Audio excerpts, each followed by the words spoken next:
बनारस में एक बड़े धर्मान सेठ रहते थे। वह विष्णु भगवान के परम भक्त थे और हमेशा सच बोला करते थे। एक बार जब भगवान सेठ जी की प्रशंसा कर रहे थे, तभी माँ लक्ष्मी ने कहा कि स्वामी, आप इस सेठ की इतना प्रशंसा किया करते हैं, क्यों ना आज इसकी परीक्षा ली जाए और जाना जाए कि क्या वह सच में इसके लिए लायक है या नहीं। भगवान बोले, ठीक है, अभी सेठ गहरी निद्रा में है, आप उसके स्वप्न में जाएं और उसकी परीक्षा ले लें। अगले ही क्षण सेठ जी को एक स्वप्न आया। स्वप्न में धन की देवी लक्ष्मी उनके सामने आई और बोली, हे मनुष्य, मैं धन की देवी लक्ष्मी हूँ।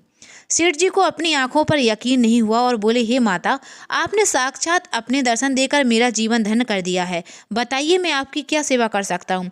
कुछ नहीं, मैं तो बस इतना बताने आई हूँ कि मेरा स्वभाव चंचल और मैं बरसों से तुम्हारे भवन में निवास करते करते ऊब चुकी हूँ और यहाँ से जा रही हूँ। सेठ जी बोले, मेरा आपसे निवेदन है कि आप यहीं रहें, किंतु अगर आपको यहाँ अच्छा नहीं लग रहा है तो आपको कैसे रोक सकता हूँ। आप अपनी इच्छा अनुसार यहाँ से जा सकती हैं। और माँ लक्ष्मी उसके घर से चली गई। थोड़ी देर बाद वे रूप बदलकर पुनः सेठ के स्वप्न में यश के रूप में आई और बोली, सेठ, मुझे पहचान रहे हो। सेठ, नहीं महोदय, आपको नहीं पहचाना। यश, मैं यश हूँ और मैं ही तेरी कीर्ति और प्रसिद्धि का कारण हूँ, लेकिन अब मैं तुम्हारे साथ नहीं रहना चाहता क्योंकि माँ लक्ष्मी यहाँ से चली गई हैं, अतः मेरा भी यहाँ कोई काम नहीं।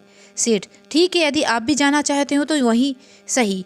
सेठ जी अभी भी स्वप्न में ही थे और उन्होंने देखा कि वह दरिद्र हो गए हैं और धीरे धीरे उनके सारे रिश्तेदार व मित्र भी उनसे दूर हो गए हैं। यहाँ तक कि जो लोग उनका गुणगान किया करते थे वो भी अब बुराई करने लगे हैं।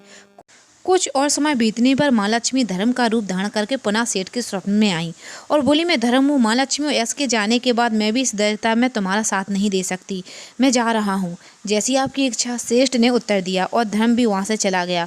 कुछ और समय बीत जाने पर माँ लक्ष्मी सत्य के रूप में स्वप्न में प्रकट हुई और बोली, मैं सत्य हूँ लक्ष्मी, यश और धर्म के जाने के बाद अब मैं भी यहाँ से जाना चाहती हूँ।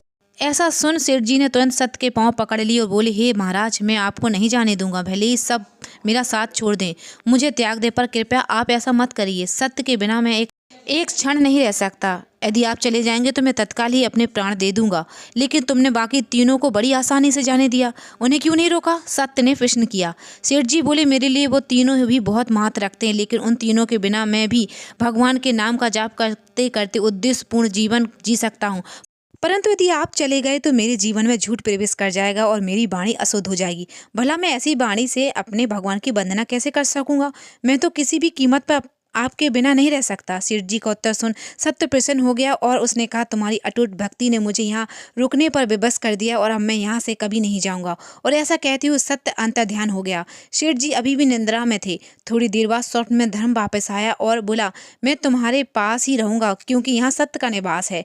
सेठ जी ने प्रसन्नतापूर्वक धर्म का स्वागत किया। उसके तुरंत बाद यश भी लौट आया और बोला, जहाँ सत्य और धर्म है वहाँ यश स्वतः ही आ जाता है, इसलिए अब मैं भी तुम्हारे साथ ही रहूँगा। सेठ जी ने यश की भी आवभगत की और अंत में माँ लक्ष्मी आई। उन्हें देखते ही सेठ जी नतमस्तक होकर बोले, हे देवी, क्या आप भी पुनः मुझ पर कृपा करेंगी? अवश्य, जहाँ सत्य, धर्म और यश हो वहाँ मेरा वास निश्चिंत है, माँ लक्ष्मी ने उत्तर दिया। यह सुनते ही सेठ जी की नींद खुल गई। उन्हें यह सब स्वप्न लगा, पर वास्तविकता में यह एक कड़ी परीक्षा से उत्तीर्ण होकर निकले थे। मित्रों, हमें भी हमेशा याद रखना चाहिए कि जहाँ सत्य का निवास होता है वहाँ यश, धर्म और लक्ष्मी का निवास स्वतः ही हो जाता है।